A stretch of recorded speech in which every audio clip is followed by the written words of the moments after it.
आप देख रहे हैं देशमत न्यूज, एक सकारात्मक सोच, सोच आपकी, आवाज हमारी।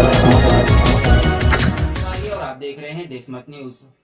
जैसा कि आपने हमारा पिछला एपिसोड देखा था, जनता की आवाज, जगती हुई आवाज को ऊपर लाने के लिए देशमत न्यूज ने जो सिलसिला शुरू किया है, उसी का दूसरा एपिसोड आज हमने शूट किया है। आपको इस खबर को देखना चाहिए और खबरों, देशमत न्यूज की खबरों को देखें, लाइक करें, चैनल को सब्सक्राइब करें और खबरों को शेयर करें।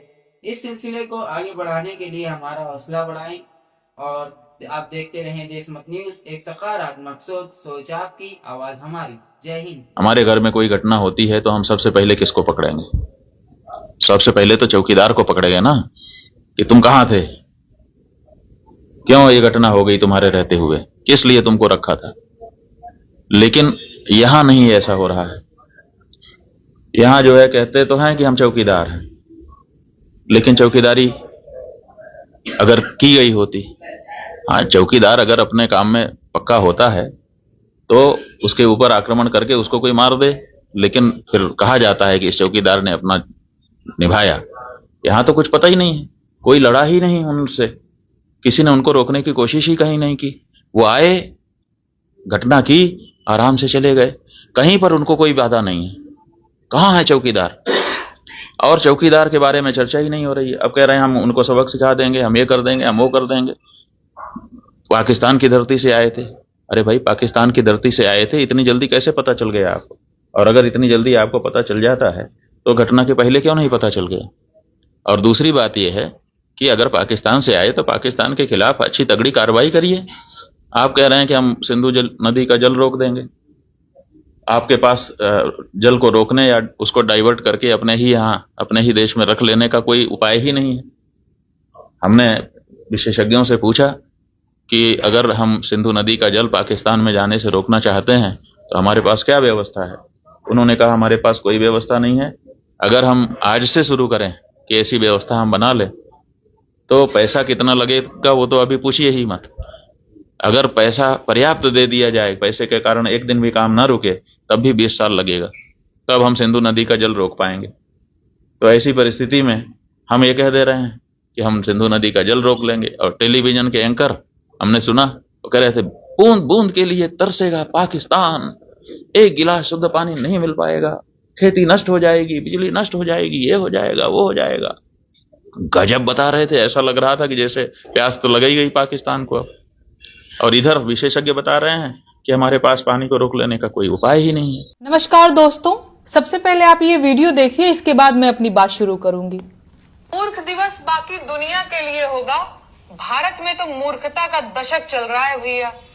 युवाओं को फौज से 4 साल में रिटायरमेंट देने वाला 74 साल का बूढ़ा आदमी तीसरी बार प्रधानमंत्री बना बैठा है, लेकिन देश विश्व। तो आप लोगों ने इस वीडियो को देखा। मैंने इस वीडियो में ये कहा था कि युवाओं को 4 साल में रिटायरमेंट देने वाला 74 साल का बूढ़ा आदमी तीसरी बार प्रधानमंत्री बना बैठा है। मैंने कहा था कि बाप रिटायर है, बेटा बेरोजगार है, पेंशन खत्म की जा रही है, महंगाई कमर तोड़ रही है, लेकिन खतरे में सिर्फ हिंदू है। हाँ, मैंने कहा था कि चीन बढ़ता चला आ रहा है और अमेरिका से भारतीयों को जंजीरों में जकड़कर भेजा जा रहा है, लेकिन हम विश्व गुरु हैं। मैंने अपने वीडियो में यह भी कहा था कि गौरक्षा के नाम पर मॉब लिंचिंग हो रही है और सरकार बीफ कंपनियों से चंदा भी ले रही है। जांच के दायरे में आने वाली कंपनियों से सरकार चंदा भी ले रही है और भ्रष्टाचार के खिलाफ जंग भी जारी है। मणिपुर में आग लगी हुई है, लेकिन चमन में बहार है। मैंने अपने वीडियो में यह भी कहा था कि प्रधानमंत्री जी के पास अंबानी के लड़के की शादी में जाने की फुर्सत है, लेकिन मणिपुर जाने का वक्त नहीं निकाल पा रहे हैं। और देशवासी वो तो फिल्म देखकर खजाना खोज रहे हैं। उनके पास फालतू सवालों के लिए कोई टाइम नहीं है, वो ड्रीम 11 पर टीम बना रहे हैं। मैंने कहा था कि दुनिया मूर्खता दिवस मना रही है, लेकिन हमारे यहां मूर्खता का तो दशक चल रहा है। मेरा ये वीडियो 2 घंटों में ही इतना ज्यादा वायरल हुआ कि मेरे इस वीडियो को फेसबुक से हटाने की प्रक्रिया शुरू कर दी गई है। माननीय प्रधानमंत्री जी कहते हैं कि लोकतंत्र में आलोचना जरूरी है, लेकिन सच ये है कि सरकार से अपनी आलोचना बर्दाश्त नहीं हो रही है। मेरा एक वीडियो इनसे 2 घंटों तक बर्दाश्त नहीं हुआ और ये लोग उसे हटाने की कोशिश करने लग गए। आप लोग मेरे इस वीडियो को हटवा सकते हैं, लेकिन इस देश की आवाज नहीं दबा सकते हैं। ये देश बोलेगा, मैं बोलूंगी, मैं बोलती रहूंगी। देश की आम जनता से मेरा निवेदन है कि आपको मेरा ये वीडियो जहां कहीं भी मिले उसे ज्यादा से ज्यादा पोस्ट करें।